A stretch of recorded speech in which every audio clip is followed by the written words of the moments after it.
안녕하세요. 서정호 목사입니다. 꿀보다 더 단 말씀이 있는 달콤한 큐티 시간입니다. 오늘은 제헌절 아침입니다. 1948년 7월 17일 대한민국 헌법 공포를 기념하는 날이지요. 헌법은 국민이 지켜야 할 가장 기본적인 법인데요. 그렇다면 크리스찬들이 반드시 지켜야 할 법은 무엇일까요? 바로 사랑입니다. 오늘 아침도 함께 말씀을 나누며 큐티하면서 하나님을 사랑하고 이웃을 사랑하는 것을 실천하는 거룩한 삶이 됐으면 좋겠습니다. 자, 이제 달콤한 큐티 시작합니다.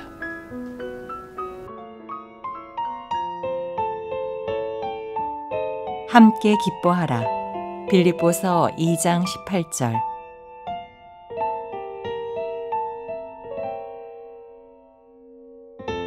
이와 같이 너희도 기뻐하고 나와 함께 기뻐하라.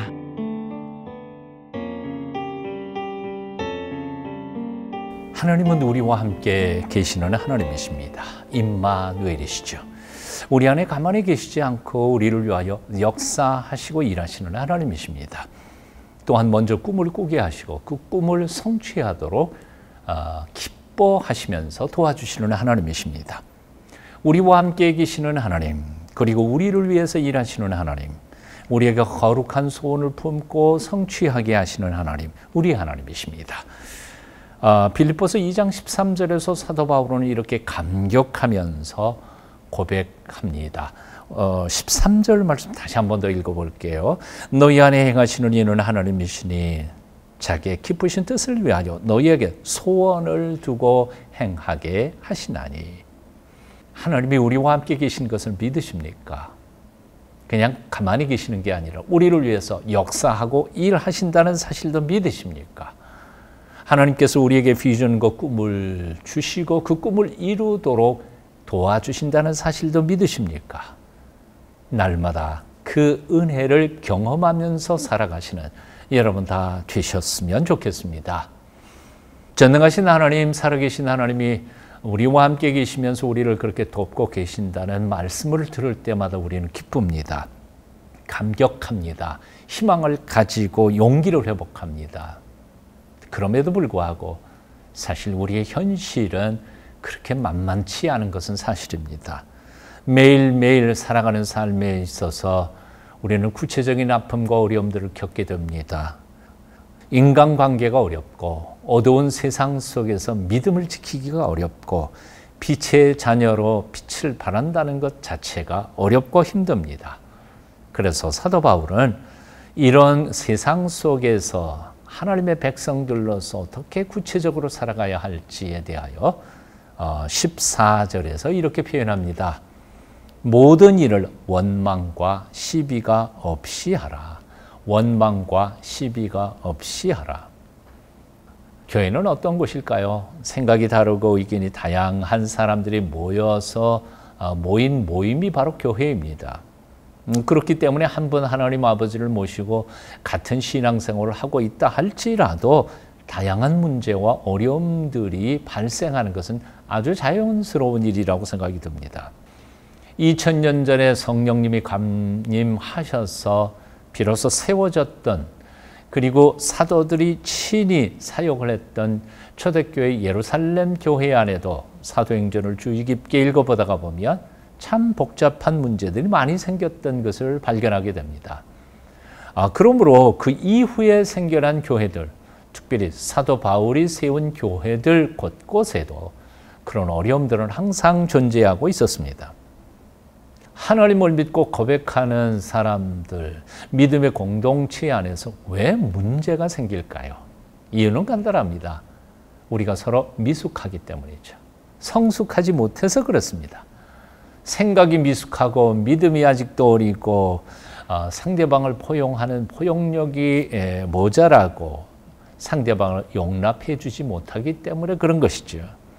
모든 면에서 모범적이었던 빌립보 교회도 바로 그런 점이 있어서는 좀 더 성숙해야 했던 것 같습니다. 그래서 사도 바울은 사랑의 마음으로 권면하고 있는 것입니다. 모든 일에 원망과 시비가 없이 하라. 혹시 여러분이 속해 있는 공동체, 교회 공동체는 어떻습니까? 원망과 시비가 일어나고 그것을 조정할 수 없어서 어려움을 겪고 있지는 않으십니까? 참 어떤 분이 얘기한 말씀이 기억납니다. 문제는 문제가 아니다. 문제는 그 문제를 풀어갈 수 있는 능력이 없음이 문제이다. 참 재미있는 표현이라고 생각합니다.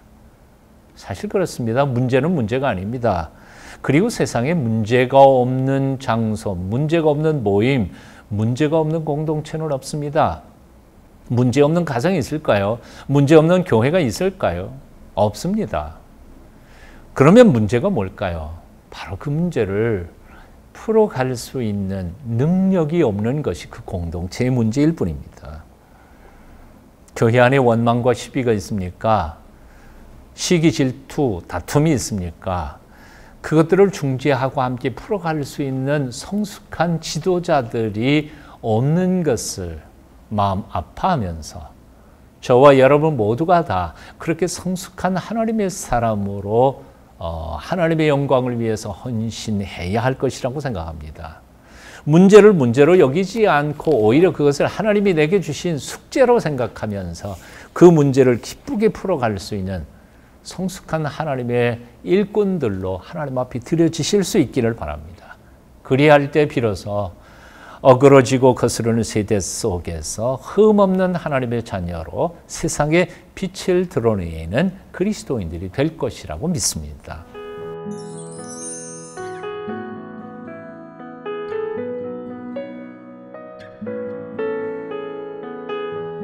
빌립보 교회 성도들을 향한 사도 바울의 간절한 소망이 있었습니다. 바로 그렇게 빌립보 교인들이 성숙해서 문제를 문제로 여기지 않고 풀어갈 수 있는 영적 지도자들이 되는 것입니다. 그렇게 흠없이 세상에 빛을 발하는 그리스도인으로 살아가다가 결국 사도 바울이 하나님 나라에 들어갔을 때 빌립보 교회 교인들을 자랑할 수 있었으면 좋겠다. 그게 바로 그의 소원이었습니다. 사실 부모의 가장 큰 기쁨이 뭐겠습니까? 자식들이 칭찬받는 것 아니겠습니까? 사실 사역자들의 가장 큰 소원이 무엇일까요?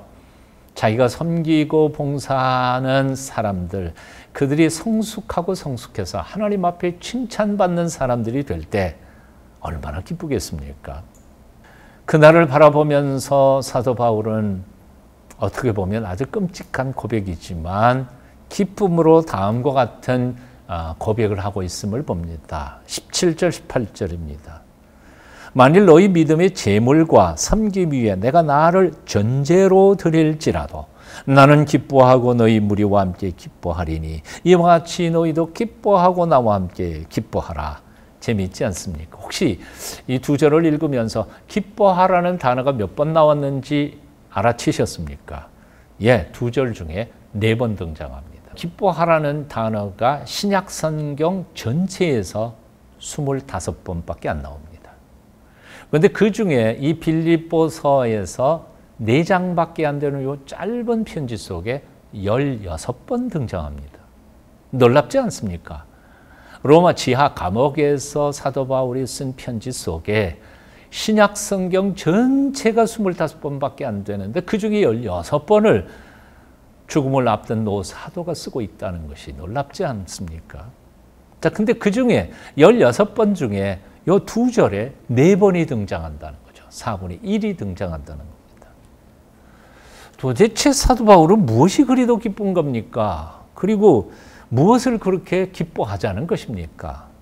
오늘 17절 다시 한번 읽어봅니다. 만일 너희 믿음의 제물과 섬김 위에 내가 나를 전제로 드릴지라도 내가 나를 전제로 드린다. 굉장히 어려운 용어입니다. 그래서 공동 번역으로 좀 쉬운 번역이길래 다시 한번 풀어서 읽어봅니다. 여러분이 바치는 믿음의 제사와 제물을 위해서라면 나는 그 위에 내 피라도 쏟아부을 것이며 그것을 나는 기뻐할 것입니다.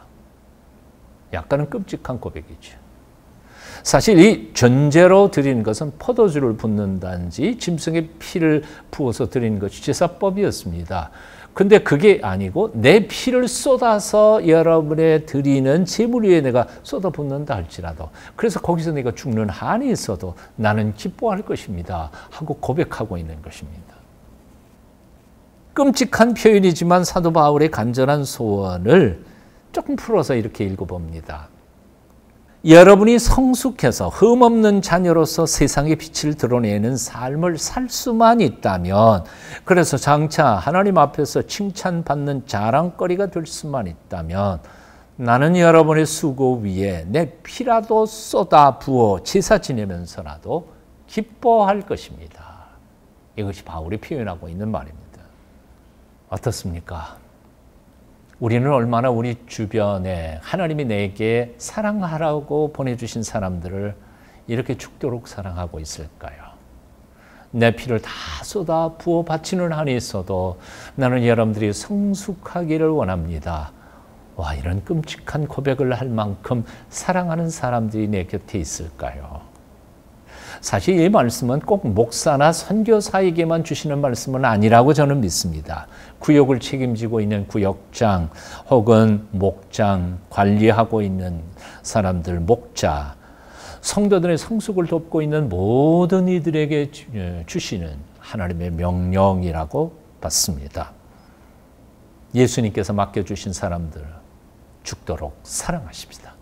주님의 사랑에 놀라우신 은총이 사도 바울을 통하여 기적을 행했던 것처럼 우리의 작은 헌신과 희생이 바울처럼 하나님 앞에 온전히 드려지기를 소원합니다.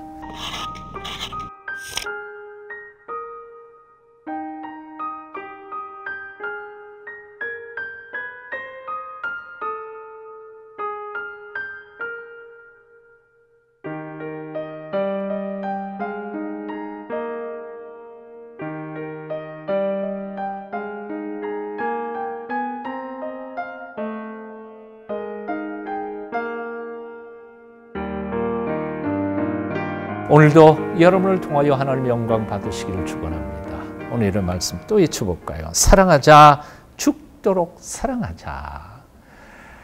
함께 묵상한 말씀 온종일 되새기면서 오늘 하루도 주님과 동행하시기를 바랍니다. 기도하겠습니다. 교회의 머리가 되신 예수님, 당신의 피 뿌려 구원하신 하나님의 자녀들이 날마다 온전히 자라고 커서 이 어둠의 세상을 온전히 빛으로 밝힐 수 있도록 은혜 위에 은혜를 더하여 주시고 그 중에 부족한 저희도 사용하여 주시옵소서. 예수님의 이름으로 기도합니다. 아멘.